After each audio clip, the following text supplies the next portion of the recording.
Okay, good afternoon, everybody. Today lecture is consciousness part 5.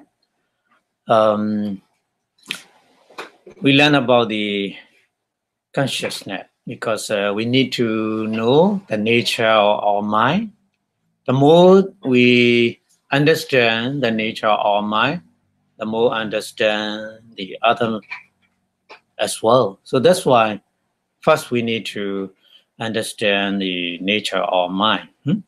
That's why we need to learn consciousness. So today, I would like to continue about the last lecture.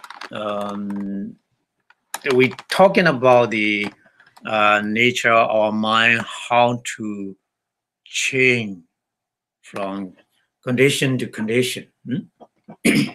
Yeah, so before starting the lecture, we pay respect to the Buddha, saying Namo Tassa in 3 times, please.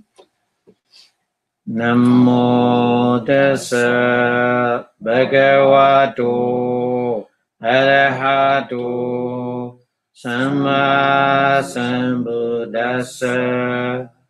Namo Tassa Bhagavato Arahato Samma Sambuddhassa. Namo Tassa Bhagavato Arahato Samma Sambuddhassa.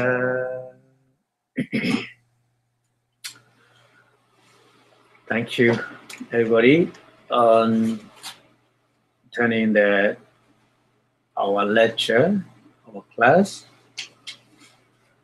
So last week we talking about our mind, how to respond with the different object, different condition. We learn about that. So our mind always changing, isn't it? Depend on the condition. Many different conditions, mind change quickly, very fast change. So how the mind change in our body? So last week I talking about the our mind respond the object with 4 different ways. But this side on your the left hand side, this side is a negative way. Like, dislike, ignorance, ignore. And then on the right side, the faultless way. This is a positive way. So it's a depend on the input or trigger into your mind. Which input you have is depend on your mind will respond.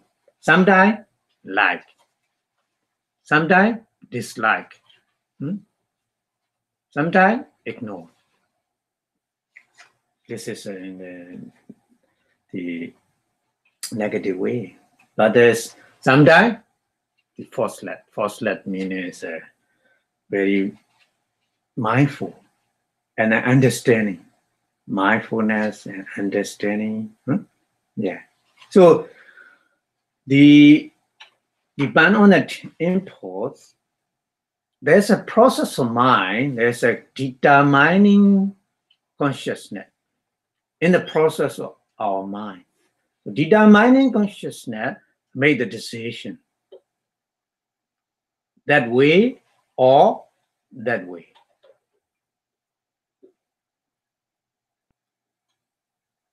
Yeah. It depends on the decision. So that decision depends on the determining consciousness. Determining consciousness depends on the input and trigger is many causes. There's many causes to respond in two different ways. So the decision made by the determining consciousness direct the flow of our mind from the input trigger to one of our output.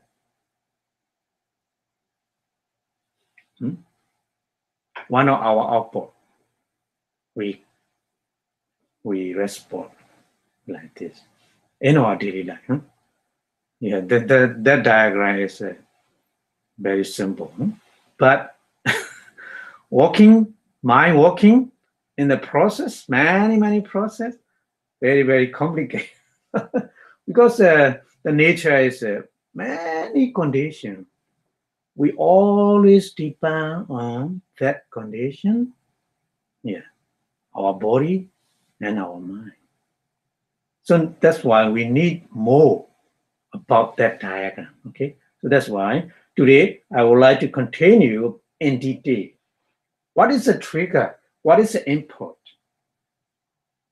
And how make the decision like this in two different ways, positively or negatively?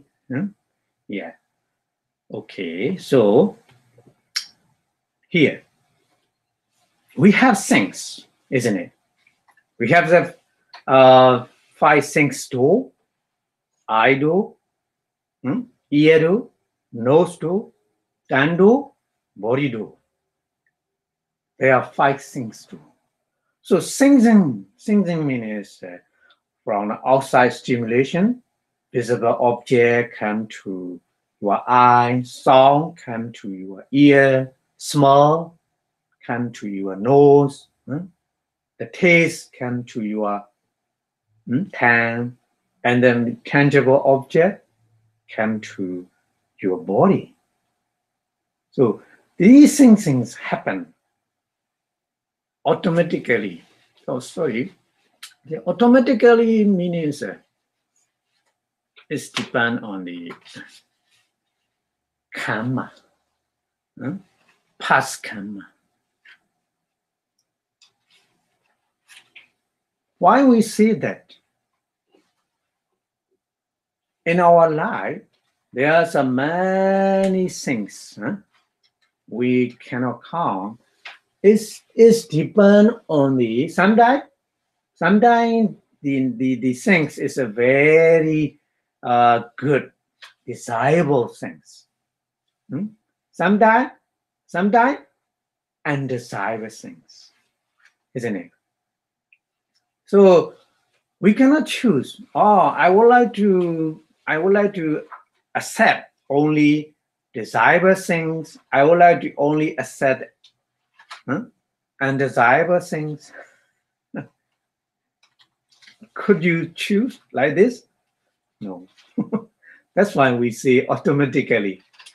Automatically meaning is according to the past karma. It is a result of the past karma we already made in our past life, many past life, like this life, in our daily life, talking a lot, many things doing, and many things thinking, after thinking, many things doing by bodily action, many talking by, many communication with the other, isn't it? So that respond with the eye, with the mind, is to depend on the object. Depend on the object. So that object, there's a two kind of object: the desirable object or undesirable object. It depends on the past karma. Past karma make these two kind of desirable object or undesirable object. You cannot choose whatever you like. Sometimes we have to accept it, isn't it? Sometimes we don't like it, but we have to accept it. We have no option to reject it. Yeah. To reject the object, the outside stimulation. Okay. Yeah. Outside stimulation. Yeah. So that's why.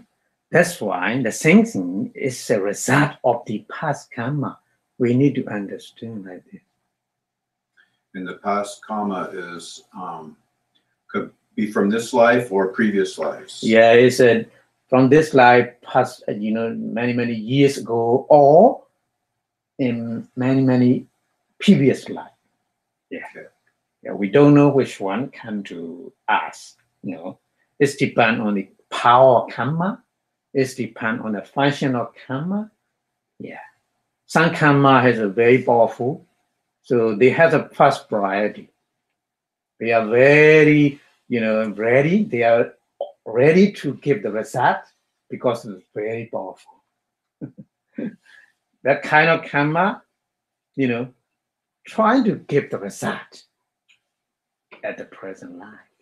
So it depends on, but we don't know exactly what karma give the result right now. Well, it seems to me that at least like in a growth state, without being in deep meditation, like say a daily meditation. Yeah. Or daily life, mm-hmm. that the mind goes to something that had a big impact, which often could be something that happened recently, mm-hmm. like yesterday. Yeah. I think about something happened to me yesterday, or I did something mm-hmm. yesterday, and I think, oh, I would do this different. mm-hmm. I would do this. mm-hmm. I'm angry at this person, mm-hmm. and then so that's what that's what I see coming up. I can see that coming. Yeah. From that place, mm-hmm. that karma, I guess. Yeah. That thinking. So, yeah. Yeah. And then it would seem that from previous to that, it would get weaker in some ways, because if it's strong yesterday, mm-hmm. less strong on Friday. Yeah. And less strong, so. Yeah. So it's like past life karma would seem, unless it's a very gross action, yeah, to be much less relevant to me today. Yeah. It's depends on how do you react. How to react. And like talking about that. If I killed someone in a past life, yeah, that could be a very powerful thing. Mm-hmm. Yeah. That would influence my karma now strongly. Yeah. That's right. But if I, ate too much candy in a past life, that would maybe not be that strong a karma now. But if I ate too much candy yesterday, it would be very strong karma today. Yeah. Of course. Yeah. That's right. So the object, the stimulation influence our mind. But we have an option how to behave, how to react that object. So right now, present time is we have chance to change, respond, how to respond in positively or negatively. It depends on the situation of your mind right now. That's why we need mindfulness meditation, isn't it? To guard our mind. For example, nowadays computer technology, if you want to do some program, if you want to use in your computer, you need to install the program, isn't it? Like this. Meditation make your mind to install mindfulness in your mind.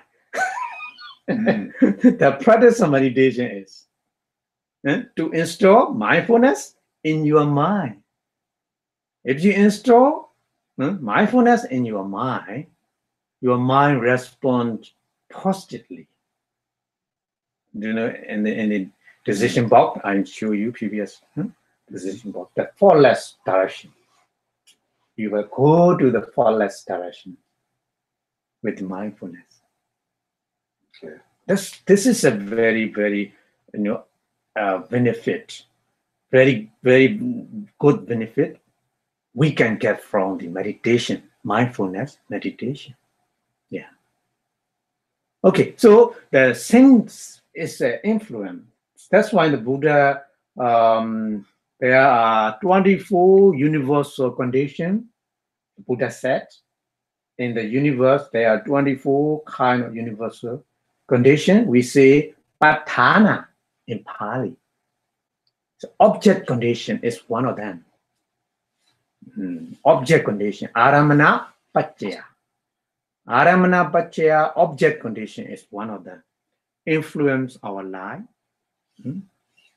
But we can change only our mind, not that object. We cannot control that object condition. We cannot change that object condition, but we can change our mind. We can control our mind with mindfulness. Yeah. That's one the same object. For example, the Arahant at the Buddha time, the Arahant going to the Armstrong, the person, he has a very horrible disease, you know, the leprosy. So that person offering something into the bowl. At the time, his finger poured down into the bowl with the food. So that Arahant, need to accept it, isn't it? Cannot throw away everything. Need to accept it. So object, he cannot change that object, but he can change his mind. So he removed that portion, the other portion he eat in front of him. For us, it's not possible to eat that kind of food, isn't it? Could you eat?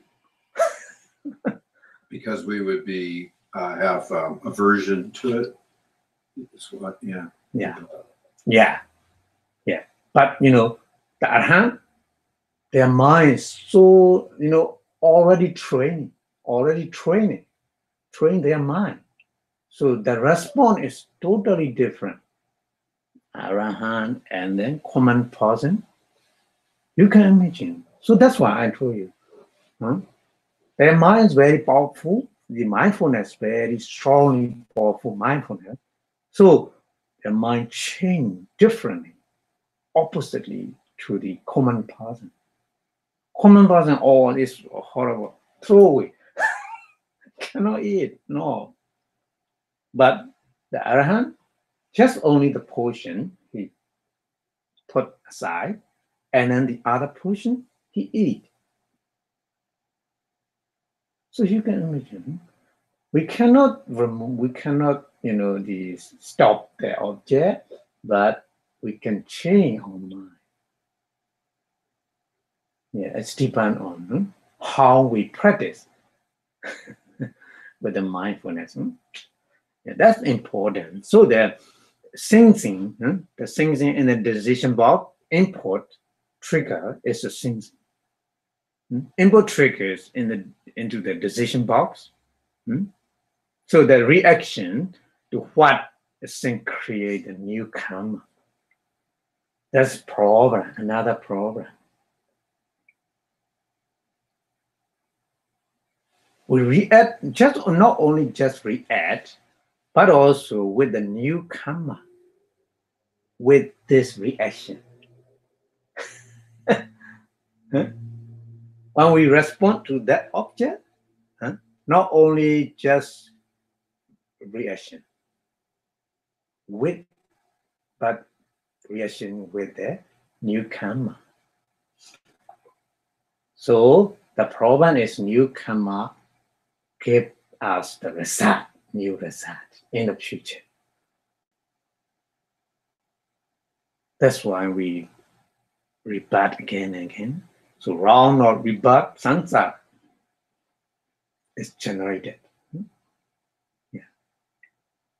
So in the decision box, you already see there are 4 exists, isn't it? 4 exists meaning is like, dislike, and then ignore, and in different ways, faultless. 4 exists. So 3 leading to the danger zone. 3 means like or dislike or ignore. So these 3 respond, leading to the danger zone. Danger zone means in your mind, unwholesome mind arise at the time. Maybe the clinging rooted mind, or anger rooted mind, or delusion rooted mind, ignorance rooted mind. Yeah. What's the difference? Why is ignoring? How is ignoring unwholesome? Oh, that is that ignorance is just not only in our daily life usage. Yeah. It's ignorance translated in English, but the delusion is much more better, I think. Okay. Yeah. So it's you can see the reality, the real nature. Just only we are stick on the label. We are stick on the conventional truth. Yeah. Well, I was thinking that ignoring it's I don't know, like if you're mindful, you feel this, you're mindful of a sensation, say an itch, and then if you have aversion, it's like, oh. But if you ignore, it's maybe like you're not mindful of the sensation that is bothering the body, or bothering, that's uncomfortable, but then you're and so that is creating a type of kamma. So, yeah, that's right. Because it's sort of, I guess, like an aversion that you aren't really aware of. Yeah, aversion or attachment. So both of them always connect with the delusion. Because of delusion, we don't know exactly what it is. So that's why we try to grab it. This is attachment or clinging, isn't it? And then, another way, aversion or anger, because of the delusion, we don't know exactly what it is. So that's why, no, I don't like it. Huh? So yeah. The translation? So it's in Pali. Those 3 things in are moha in Pali. Raga, Dvesha, moha. Yeah, that's right. And moha is like delusion or ignorance, not ignoring. Not ignoring. Yeah, ignorance. Yeah, that's right. But the English is some scholar they translate ignorance, but it's not. I don't like it. Delusion is much more better, I think. Yeah. So it's like an example is thinking that that the object has atta, nicha, and sukha. Yeah, that's right. Don't understand. Just only they think according to their own view, or this is a soul, self, atta, or and the sukha. Oh, it's very good. It's very okay. Yeah, and then nicha, permanent. Permanent. Oh, it's permanent. Big thing like this is kind of delusion. Yeah, but actually in reality, it's everything's depend on the many conditions.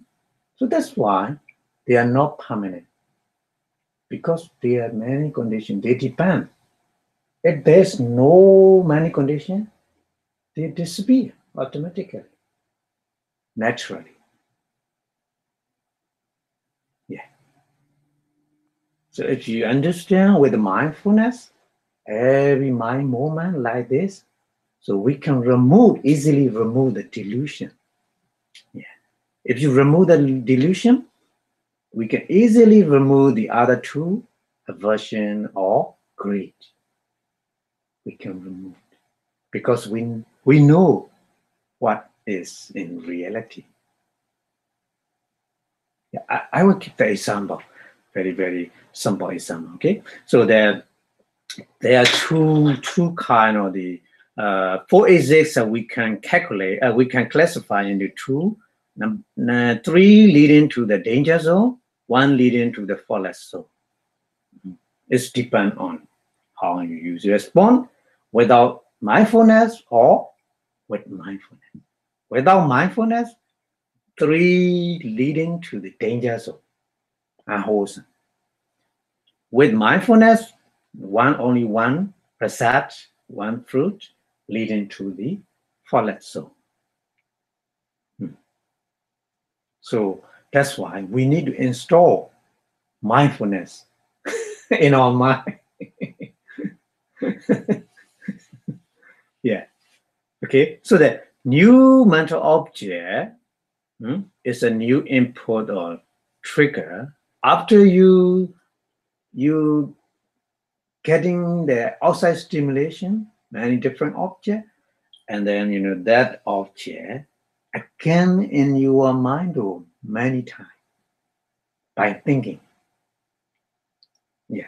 So that's why at the time that object is not in the they already disappear. I mean, for example, yesterday you met a person who is not good person, so you don't like him, and today you're thinking about him again, but that object is already gone, that person image, but in your mind appear that image, a new image, as a new image. This is a past image, not present image. But yesterday when you met him, that image is a present image, isn't it? But today, image is not present image, past image. But in your mind, and thinking about him, and then you will be angry again, isn't it? It's possible, isn't it?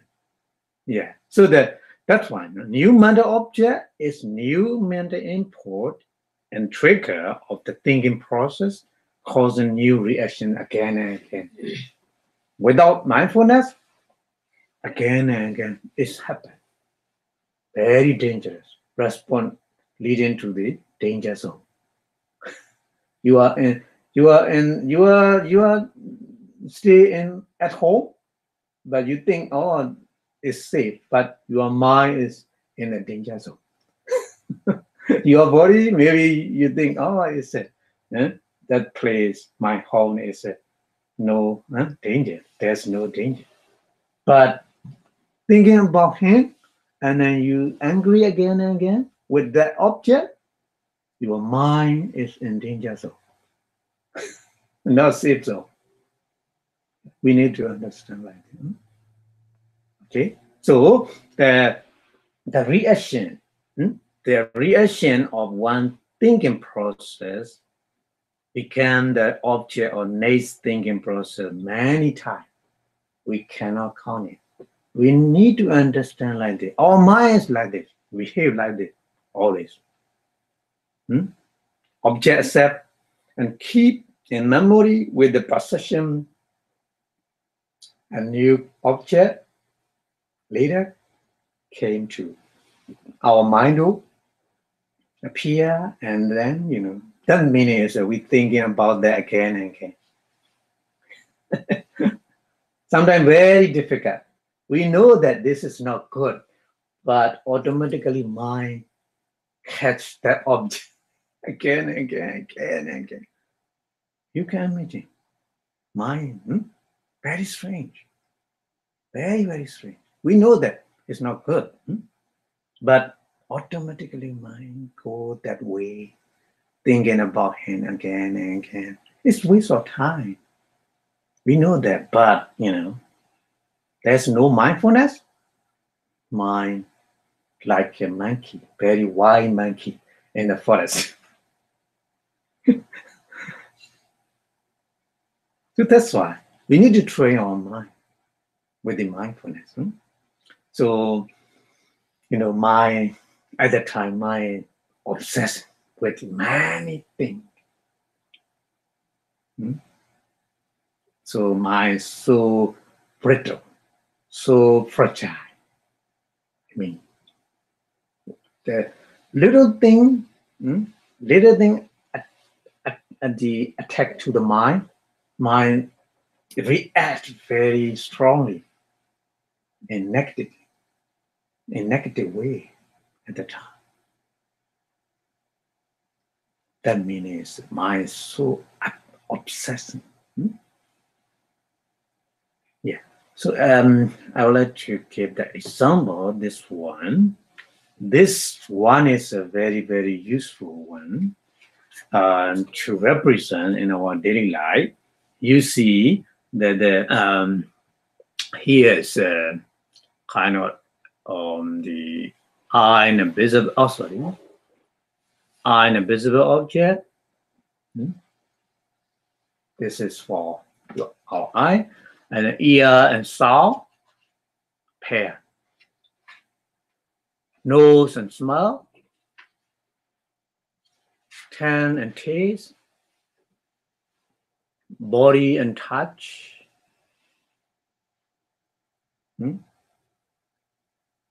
So our eye sensitivity and visible object, they contact each other. Eye consciousness arises. Our eye consciousness is not already exist in our body.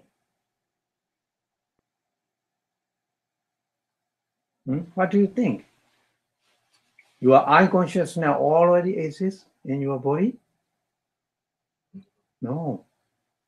Visible object come to you. Visible object. Because of visible object, eye consciousness rise like this. Yeah. So the three contact each other. Eye, visible object, and eye consciousness contact. Here, contact. It's a little small for me. I was wondering if you could enlarge the view.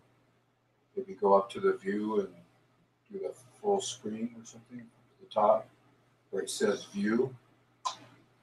Maybe, I don't know if you could. Which one? Click here maybe and see if there's a, I guess, fit to window. Oh, wait. Really? You can go full screen. Oh, where's full screen at? Well, you can click here. Oh, okay. This one? Yeah. Okay. You want this one? But this one, I cannot. Yeah. I cannot. You cannot write. Draw. Yeah. The problem is I cannot write down. It's okay, but you can see more. I can sit a little closer. Yeah. It's That might okay. be easier. So you see the contact. The contact is the three things, the three phenomena: eye, visible object, eye consciousness contact each other. Three new phenomena arises. Mind formation, feeling, perception, the three things in our mind. The feeling is we experience the object. Perception is keep the memory in our process of mind. And then, the feeling feedback to the mind formation. perception feedback to the mental formation like that. You see like this? Yeah, feedback to the mental formation. So mental formation means when we behave, when we react with the visible object, there may be different kind of action with the mental formation. So we have a different kind of the action, verbal action, bodily action. So mental formation are sometimes, not generate the verbal action and bodily action, sometimes feedback to that way. Sometimes directly respond with the verbal action and bodily action. When you see something, you say something with deep object according to your mental situation. Or like if you stub your toe and you curse. Yeah. Sometimes we didn't say anything. We didn't respond with any bodily action. In our mind, feedback to the mind. So, for example, when you met, when yesterday you met a person, that person behavior is not good. So you're angry with that person, but you didn't say anything to that person. You didn't do anything to that person. That means no bodily action, no bodily action. But keep in your mind, isn't it? So to people like this, in your mind, as a mental object, that person, so according to the mental formation, change into the mind object in your mind. After that, maybe you react, contact with the mind and mental object, contact and the mental formation again, and we follow that way, bodily action or body action in the future. Rethinking again and again about him, and maybe later you cannot control your mind, so maybe you behave with the bodily action, or maybe you behave with the verbal action later. It's possible. Who knows that? Isn't it? It's dependent. How is it possible to have contact that goes straight to perception without having feeling first? No, feeling, perception, mental formation, they're all together. Simultaneously, yeah. But when we explain like this, but actually mind and mental factors all is together arising. Yeah, and then together working some reaction.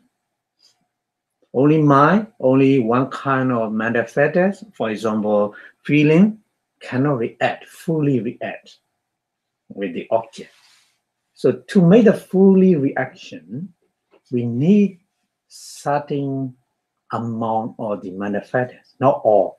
Mental factors, 52 mental factors, sometimes not all, because the 14 is the unwholesome side, unwholesome mental factor, and then the other mental factors, some are good, some are both. They can associate good side and bad side. Some, very strange. The phenomena is like a human being. The human being, one person, he associate with both sides, good side or bad side, isn't it? He can associate both sides. It's okay, no problem. But some person, I don't like the bad side. I want only associate with the good side, like this. So mental factors like this. Unwholesome group associate with only unwholesome mind. They never associate with the wholesome mind. The beautiful mental factor associate with the wholesome mind only. But in the middle, there's some group, they can associate with the unwholesome mind and wholesome mind as well. Both. And either way, they can associate. Like this. Let's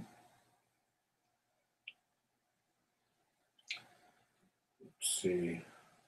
So is contact, is that Vedana? No. No? Contact is not Vedana. Vedana is experience of the object. No. Outside stimulation object. The contact is just, just meeting. Contact meaning is we translate contact, but Pali Phasa means meeting. The object, I, visible object, and then I consciousness, they meet together at one point. That means it's contact Phasa. Okay. Yeah. Well, then is like mental formation, is that Sankara? Yeah. Sometimes we say Sankhara. That's right. The Sankhara Khanda, we say Sankhara Khanda, about the aggregate, 5 aggregate. Okay. And Vedana is feeling. Well, yeah, very nice feeling. Feeling means experiencing object, stimulation, outside stimulation object.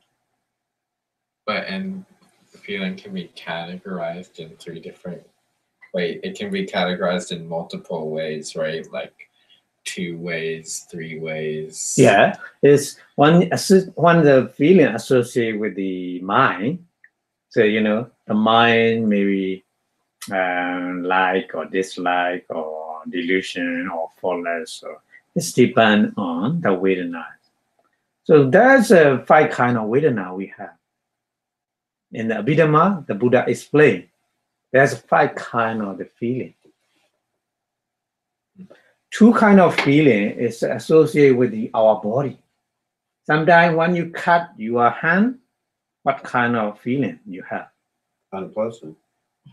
Painful feeling. Yeah. Yeah. Yeah. It's a bodily, associated with the body. That kind of feeling. Sometimes, if you sit on the very comfortable chair, so how you feel it at the time? Pleasant. Yeah. So this is a Sukha Vedana, we say in Pali. Sukha Vedana. Dukkha Vedana, Sukha Vedana. It's associated with the body. Understand? Yeah. And then another 3 feelings we have just only mental, not associated with the body directly. Indirectly associate because always body and mind together, working together. But sometimes mainly influences mind. That kind of 3 feeling is we see in Somanasa. Sometimes when you pass the exam with the credit, how do you feel? Happy. We say happy in our daily life. Happy meaning is a Somanasa Vedana. And then another kind, when you fail the exam, if you fail the exam, what kind of feeling do you have? Unhappy. We say unhappy. But in Pali, it's a domanassa Vedana. Domanassa Vedana. It's in mind only, not associated with the body. And sometimes I pass the exam without credit, just normal. So you feel not too much happy and not unhappy. So this is an indeterminate feeling. Sometimes there's some scholar, they translate neutral feeling. Neutral. Neutral means not happy, neither happy nor unhappy. The neutral stage. We say upekha vedana in Pali. Yeah. Upeka? Upekha, yes. It's like equanimity. Yeah. But it's sort of a little different in that situation. Yeah, yeah. Equanimity is not exactly saying. Yeah. Equanimity is a kind of the not feeling. Equanimity is kind of the beautiful manifest associated with the good mind, the wholesome mind. Yeah. Kind of the matter formation. Sankhara kanda. Sankhara. The equanimity is. Yeah. So I'm not sure if the body can have pleasant and unpleasant sensations. Yeah. Can it have neutral sensations too? No. Okay. It's not possible because we have the answer, and the Buddha gave the answer already. Because our body, you need to understand our body is a body sensitivity. Well, there's a body sensitivity is based on the four primary material: earth element, water element, wind element, fire element. So these four elements, primary element, in our body sensitivity, and then the body sensitivity is here, body and touch. You see, touch is outside stimulation, isn't it? So you touch right now the very comfortable chair. So the touch is just only three primary elements. Earth element. That's why sometimes if you sitting on the floor, hardness, you feel hardness because of the earth element. Sometimes you feel cold. Sometimes you feel hot or warm. This is because of fire element, isn't it? Sometimes you feel supporting your hip. You feel some support to your hip. So that supporting means wind element, like the wind, air in your car tire. The whole of the weight of your car supporting by the air, wind element in your tire, in your car tire, isn't it? It's not the earth element. It's not the earth element. Not including all material based on the primary four elements. So in air, there's water. That's why raining sometimes and snowing. Because there's water in the air, isn't it? Yeah. So, in the air, there's some kind of the earth element, water element, fire element as well.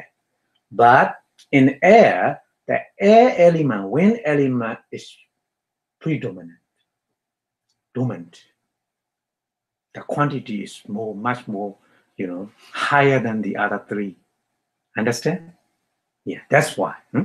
So is the earth element like hardness? Yeah. And the water element is like cohesion. Cohesion. Yeah. Fire. Cohesion means strong together. That's why our body, my body is strong. We can touch it because the only earth element we cannot touch. Like the powder. Only earth element like the powder, but water element combine earth element. So that's why my hand like shape it like this. We see shape because earth element combine cohesion with the cohesion.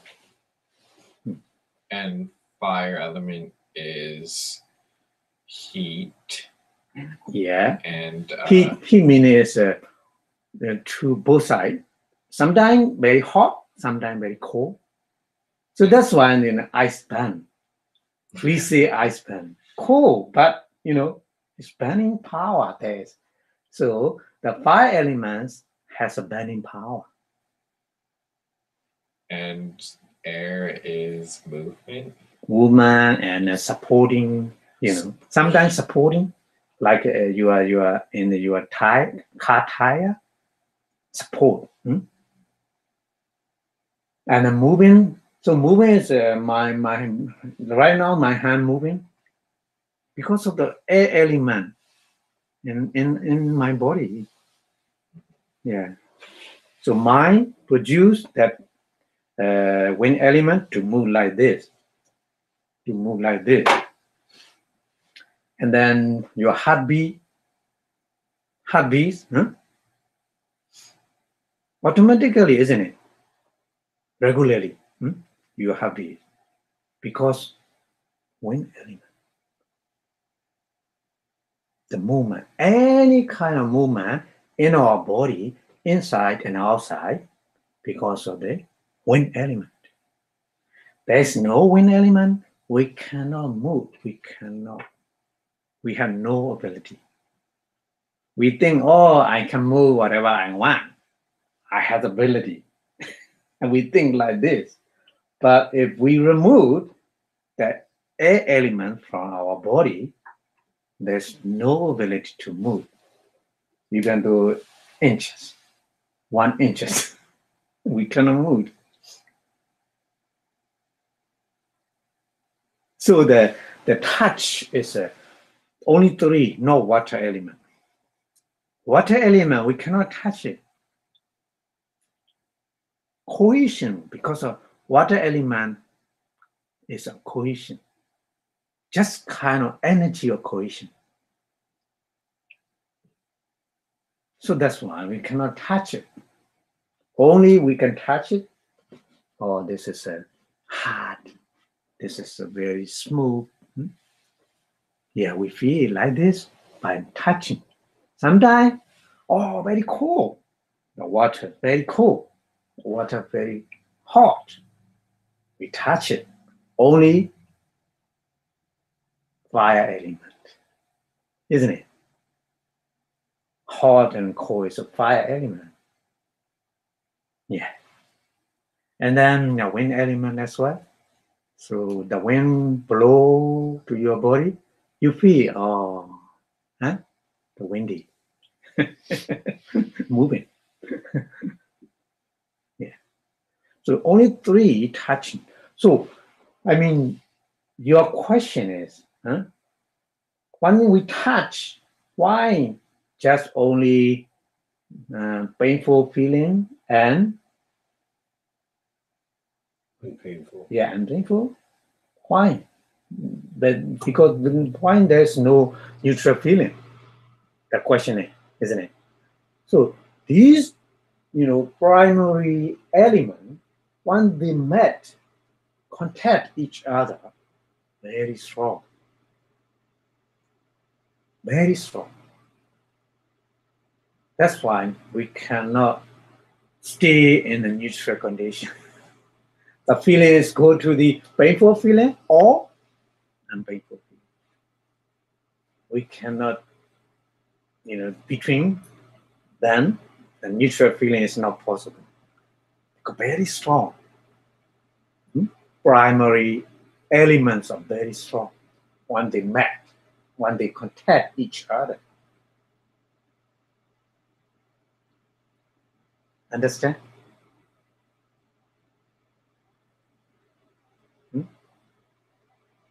So, is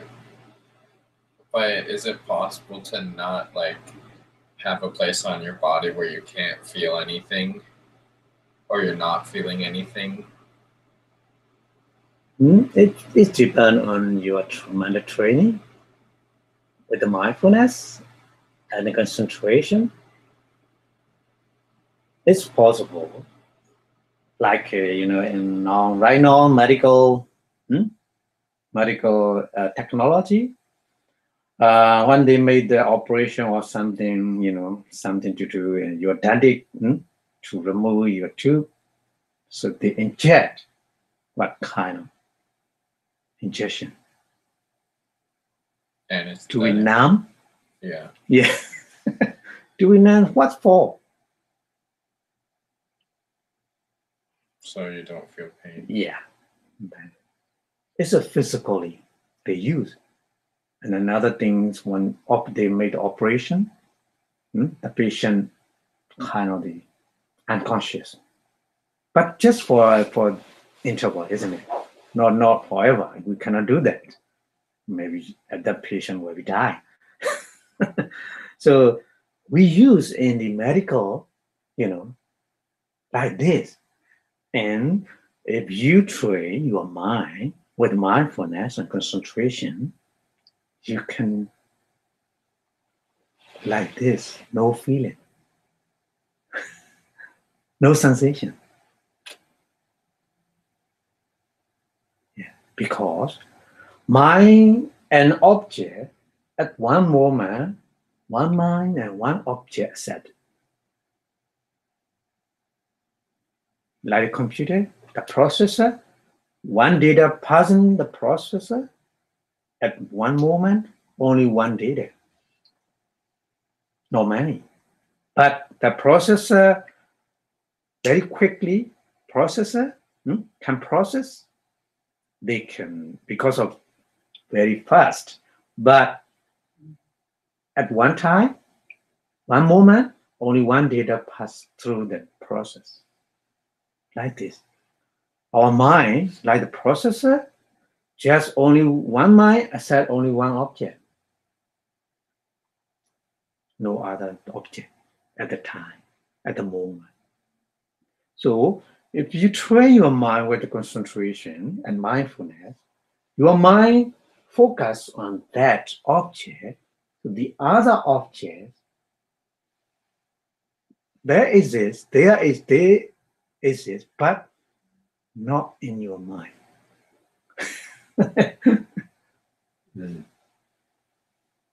That's why when we practice meditation, very strong painful feeling appear. Before we attain a stronger concentration power, we cannot manage that kind of painful feeling, isn't it? But training again and again and stronger concentration power we have, when our mind focus on that meditation object, so mind sink like the stone. When you put into the water, the stone directly sink into the water, isn't it? Not floating. Like this. Mind and meditation object, when you focus on your mind on the meditation object, mind totally accept the meditation object. At that time, the painful feeling disappear. We think, but there is it. But mind no accept that object. So that's technique. If you train your mind with mindfulness and concentration, it's possible to do so. Amazing. Amazing, the Buddha teachings. That's why we need to take the training, mind training with mindfulness and concentration.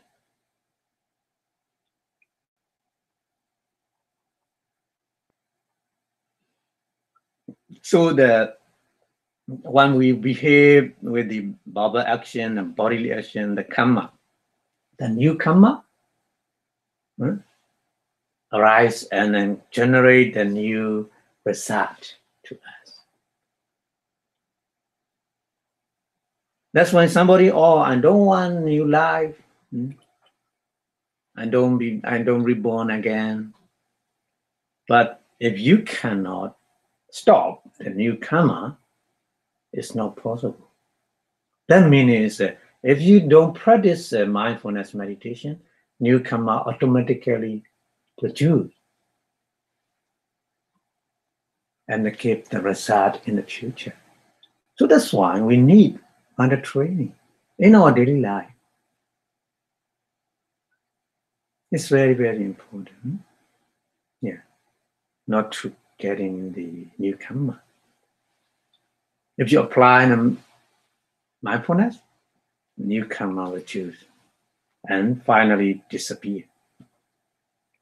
So we can stop the wrong or rebirth at the time. Okay? Okay, so I will go to the next one. The Buddha explained. That's why both untrained warning means a common person. That means for us. But the other hand, experience the physical pain. We also have the physical pain.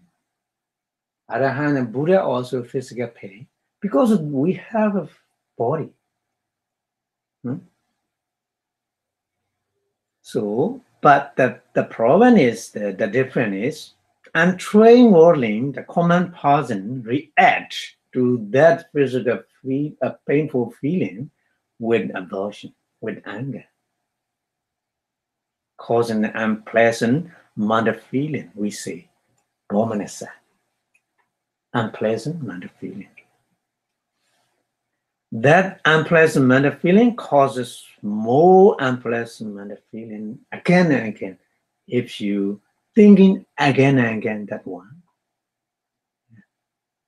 So the mind of the untrained worldling or common person obsesses over unpleasant mental feeling long time. Many times. After the physical painful feeling already passed, already disappeared. But in your mind, thinking again and again, new painful feeling arise and make your mind obsessed.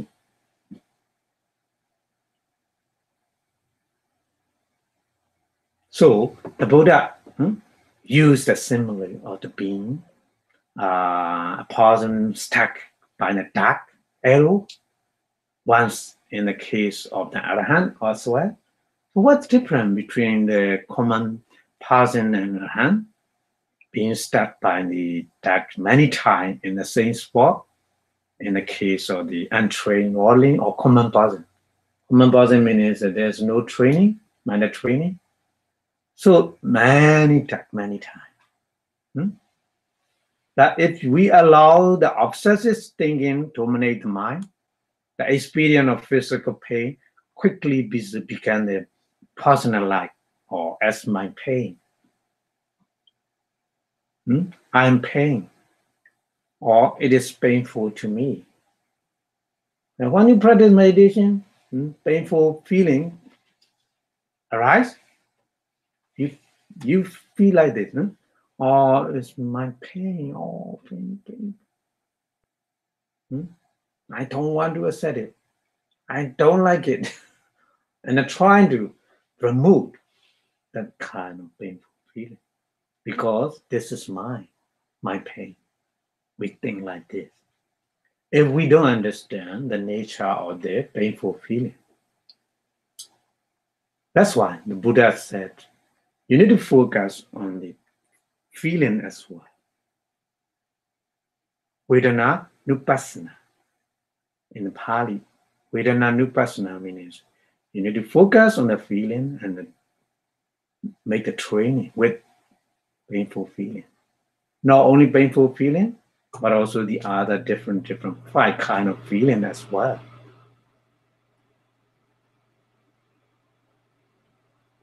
Okay, so what happened?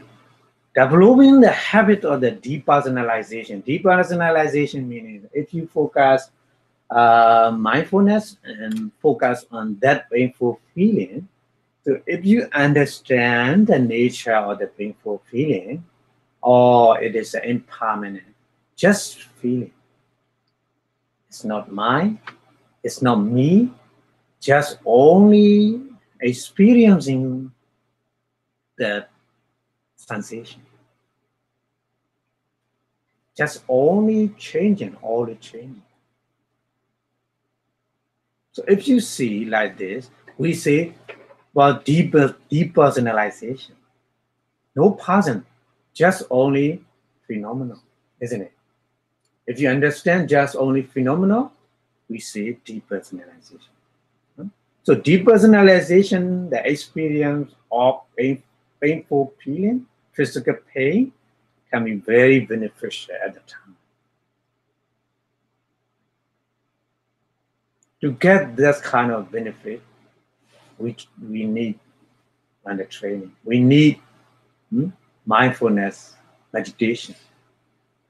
Only mindfulness meditation makes you to depersonalize. Just only phenomena. Everything when you focus, everything, body and mind, just only phenomena, process phenomena, and impermanent. And all is appearing and disappearing. We see like this. We see just that kind. The other thing, no.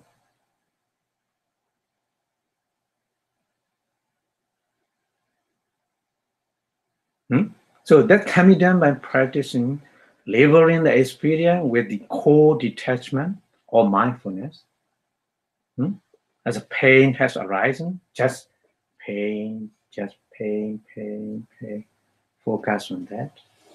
Maybe painful feeling, if you don't have a strong concentration power, first time very difficult to manage. But later, if you have a strong concentration power, you start to see the nature of impermanence of that feeling, that sensation, starting changing a little bit. When you see it, you will be happy. Wow.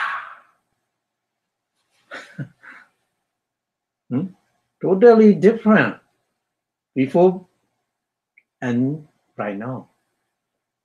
If you see that impermanent nature. Yeah, so the observing the characteristic of pain we need to observe. Observing the mind moment that aware of that physical pain again and again. But that practice for beginner very difficult. Very difficult. We need a lot of patience. Because when you practice meditation, there's a painful feeling come to you. You focus on that painful feeling. The more you focus on the painful feeling, the more you feel more pain. Stronger and stronger. Painful sensation, stronger and stronger, isn't it? So to manage that condition, very difficult for beginner. But if you practice again and again, from my experience, we have two kind of technique. If you very strong painful feeling, you cannot continue to focus on that. You need focus. Your mind automatically, oh, I want to change my position, body posture, because of the painful feeling. So that mind, we need to focus on that mind. Want to change. Focus on that nature of mind. So if you change the focusing to the different object, your painful sensation begin going down again. At the time, you can focus on that painful feeling again. Understand? When you focus on painful feeling, stronger and stronger, because of focus, stronger and stronger. So at that time, again, you cannot manage that painful feeling. So you want to move, your mind arises, or want to move, I don't want to continue like this. I want to move my body. So that mind appear. So you focus on that mind. I want to change, want to change, want to change. So your mind focus on different object, from your painful feeling reduce again. Very strange. I have experience like this. I practice like this. I can manage more longer with the painful feeling. So two different objects, I play with one by one. So I can manage and watch that painful feeling with the concentration power. But finally, I saw that painful feeling is impermanent. So that's why we need patience. If you don't want to keep on that way, if you move and then you again, that painful feeling appear again and again, there's no end.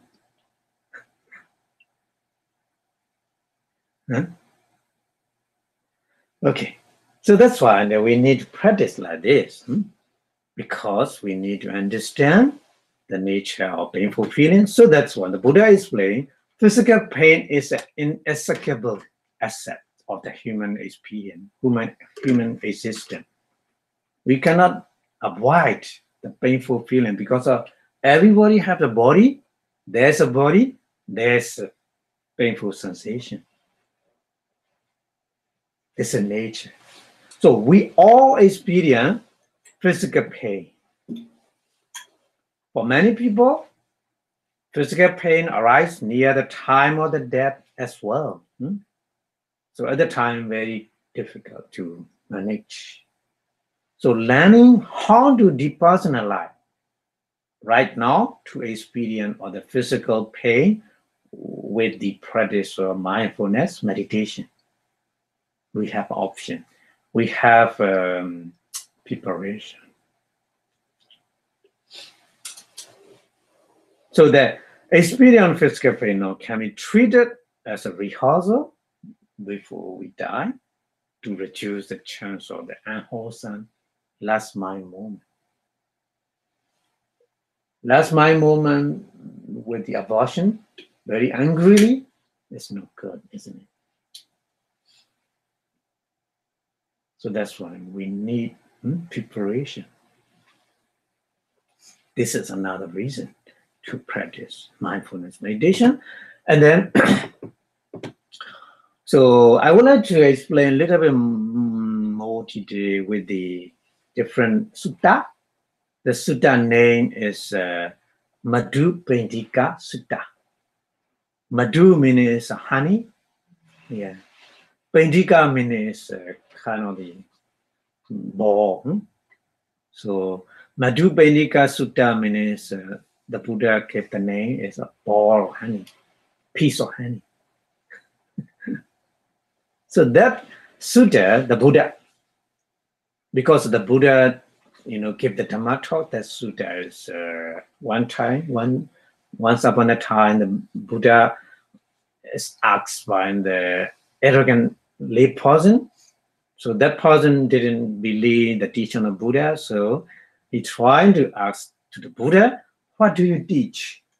When he met with the Buddha. So the Buddha replied, I teach in the way that one does not dispute with anybody. In a way that possession no longer awaken the latent non-defilements. The Buddha gave the answer very shortly, briefly. So later, some monk asked to the Buddha to clarify the statement. What Buddha mean? They don't understand because of very short statement. So the Buddha explained a little bit more, not in detail. If there's nothing that is clean to, there is an end of the latent defilement. This is the end of the dispute. Just only the Buddha explained like this.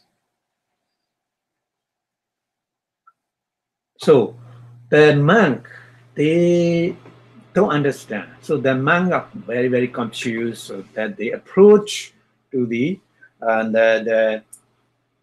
chief disciple of the Buddha. His name is Mahakachana. Mahakachana is a great chief disciple of the Buddha, who was foremost in explaining in detail what the Buddha had explained in brief. So the Mahakachana said, depend on eye and the form meaning a visible object, eye consciousness arises. So the median of these three phenomena is we call contact. With the contact as a condition, there's a feeling. Without contact, no feeling. Because of contact, there's a feeling. What one feels, that one perceives. Without feeling, we cannot perceive anything. The more strong feeling, the more you accept it and keep in your memory very, very long time. Yeah.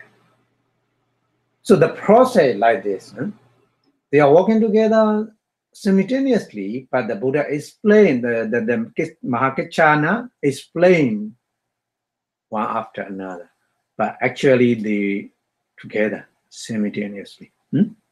So what one experience perceive according to the feeling that one think about again and again in the future about that information, what you perceive in your mind. And then what one thing about it, that according to their thinking, one mind has been obsessed. So like this, the Mahakachana explained. So what one obsessed in the cause of possession and noting, thing by the obsession that torment the person. The person where we suffer according to these conditions. So the Mahakachana is repeat the same sequence 6 times because also we have the 6 doors, not only I do. Mahakachana explains I do. In the same way, ear do, nose do, tongue do, body do, and mind do. So each time studying with the different things. So explain. So Mahakachana concluded by an explanation that when there's no more obsession, there are no more laden matter defilement, impurity of mind. And this is another dispute. No more dispute with the other. Yeah. So the Buddha later praised the Mahakachana explanation. It's good. It's right. My answer also the same, exactly the same with him. So the Ananda said that the reflection on that sutta. So a man could find sweet satisfaction, just like the hungry man enjoying the bowl of honey. So that's why the Buddha gave his Dhamma talk name, bowl of the honey, Madhu Bendika. Madhu Bendika. Yeah. Okay, so here I would like to explain this, the transition from the feeling to the perception. This is where this sequence moves from the sensing to the thinking. Outside stimulation to the thinking in your mind. Here I would like to explain with this sutta. So that meaning, singing to thinking meaning is a move from the impersonal to the personal. Singing is not personal, isn't it? Singing is a just phenomenon, The outside stimulation information come to us, but when we think according to that information, become personal.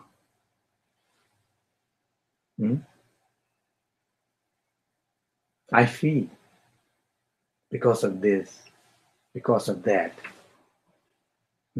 But there's no I, just only phenomenon arising, body and mind, isn't it? So I want to give you an analogy that more clear, more understanding, by mentioning that the person with the latent fear of snake. You understand? A person, he has a fear. The fear is he hates the snake. He has a lot of strong feeling with the snake.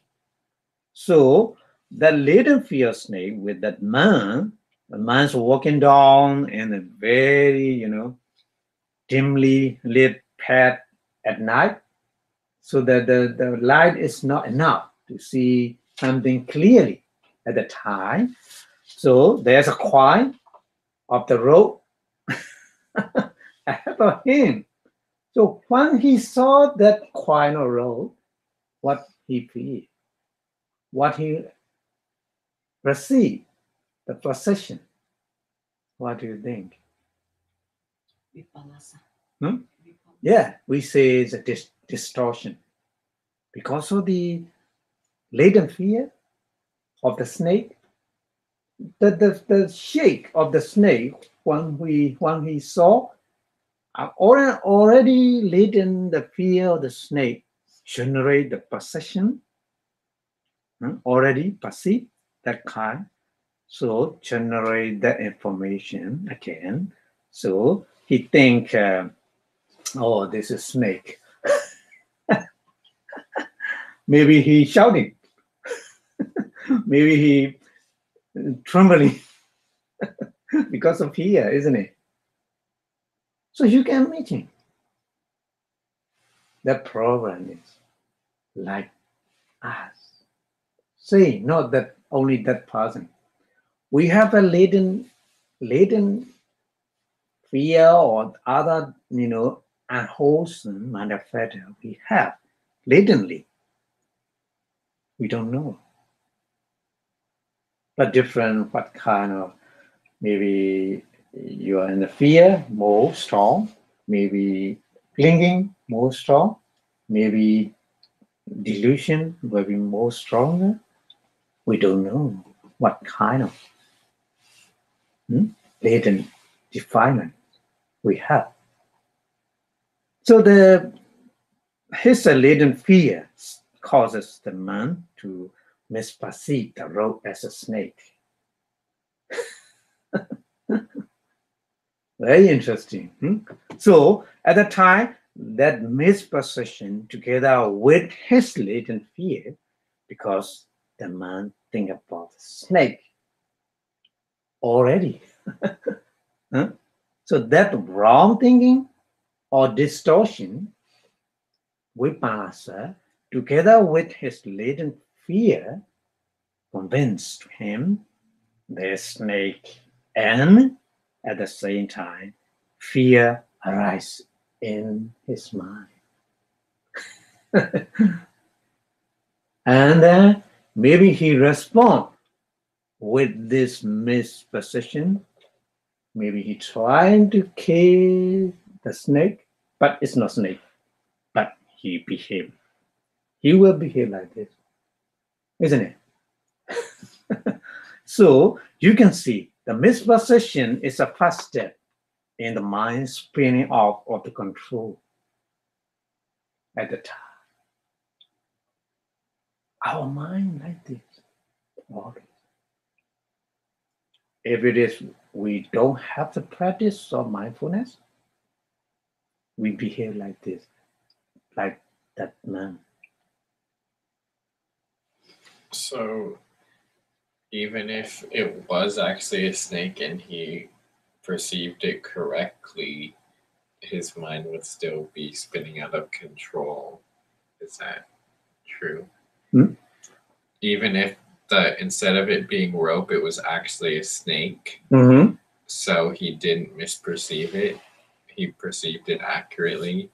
His mind still Yeah, auto is, control. becomes Yeah. advanced. Yeah. It's actually snake, more and more strong fear. Isn't it? Even though rope, his fear rises. So the accurate snake, when he saw it, more stronger reaction. Because the fear is a lot in his latent tendency in his mind. Yeah. So out of control. And the first step, mother proliferation of the obsession. Very complicated way with that in different ways. Mind so, the why.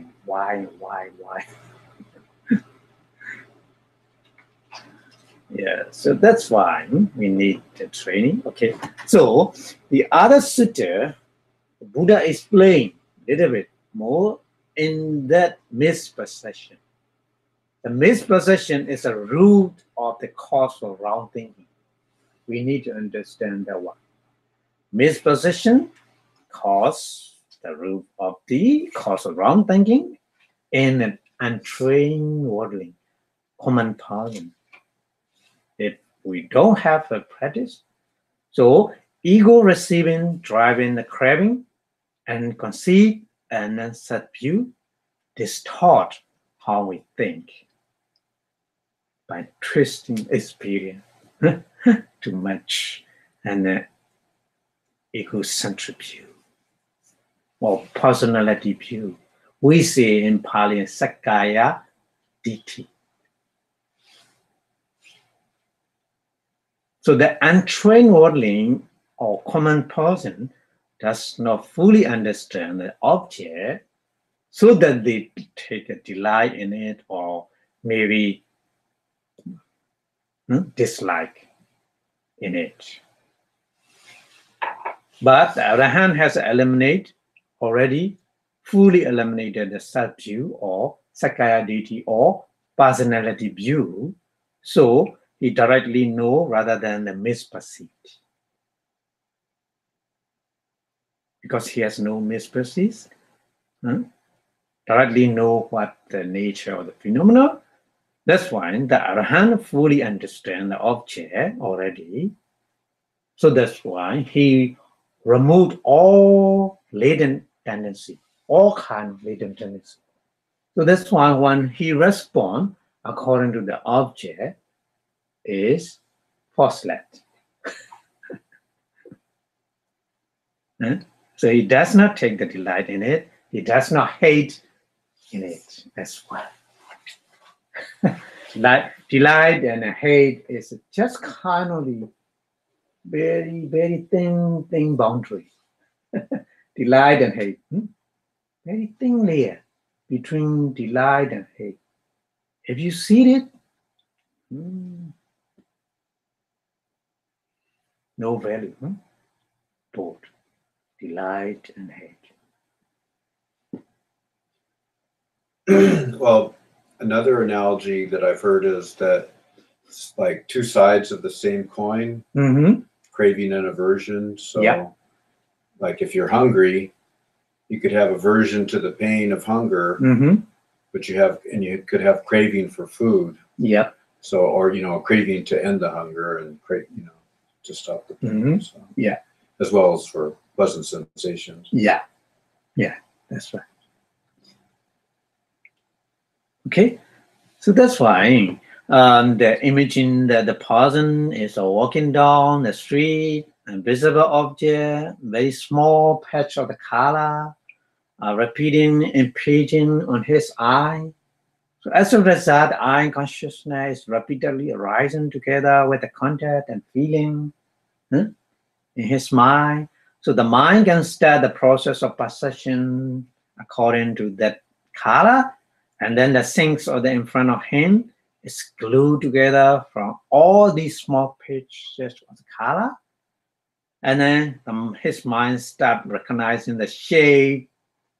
It's a beautiful, he think, and then he think about the whole image. Oh, that is a beautiful flower. But not stop at the stage. Another thing, many thinking happen in his mind. What happened? Next, the latent defilement of the craving, conceit, and the subdue cause the mind to obsess by many thinking. Oh, I liked that beautiful flower.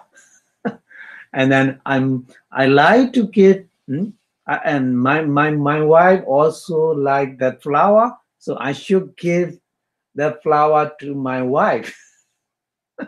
Maybe it's my thinking, like this. Yeah. So I imagine that similarly on my wife's face when I gave her a flower, what happened? Something like this. Many kind of thinking arise like this.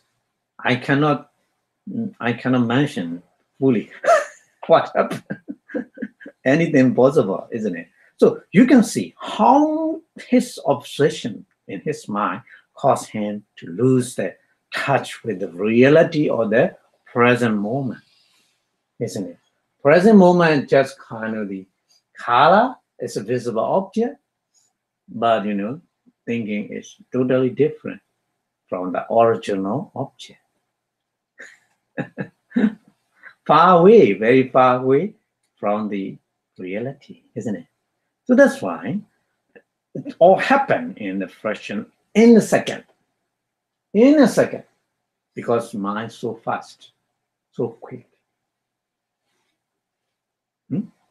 Yeah, so that's why. In this example, there's a two-level attachment. The first level attachment is the craving for the things object.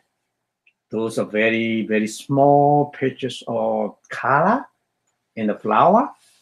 So at that point, it is not a flower yet, just only very small pieces of the color.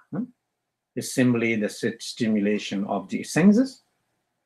To appreciate that, this craving for things object, the imaging again and again that object, the color, even though if you are sitting in a quiet room, that craving for the things object is very subtle and does not create a strong kamma at the moment, but much stronger kamma is created by an obsession associated with the many thinking about that flower. And then association with the flower.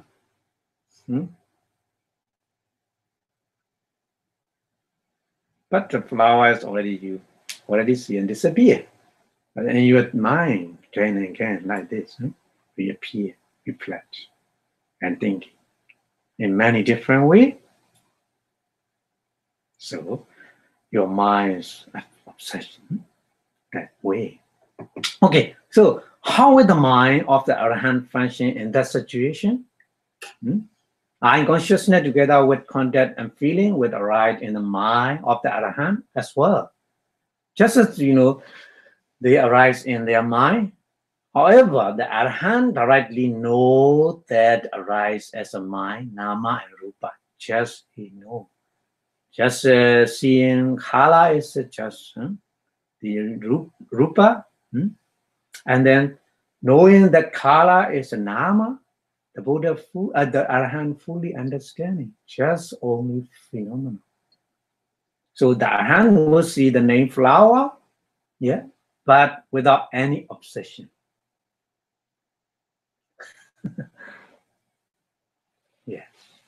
So the difference is Arahant and the common person.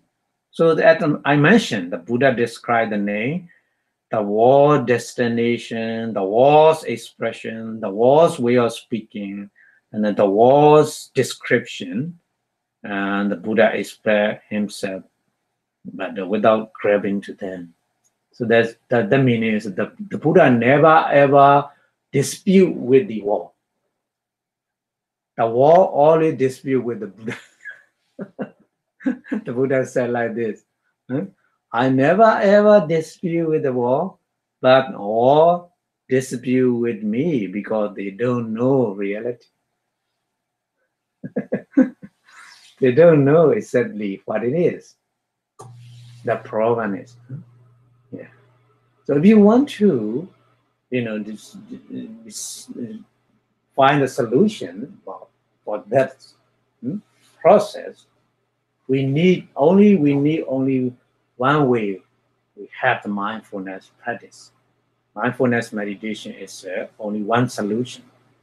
If you be mindful on that every moment, you can remove misperception and then thinking again and again.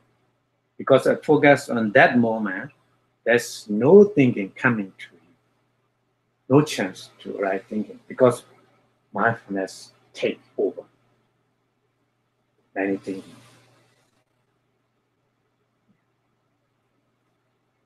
Okay.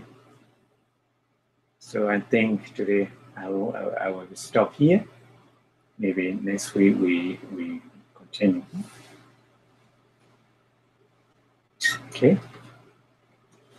Okay. Thank you very much for your listening. So before stopping the lecture, we which the Buddha teachings staying longer and longer in the universe. So we say Buddha Sasanam Chiran Ditatu in 3 times, please. Buddha Sasanam Chiran Ditatu. Buddha Sasanam Chiran Ditatu. Buddha Sasanam Chiran Ditatu. Sadhu, sadhu, sadhu. Thank you very much. Thank you for your listening. Thank you.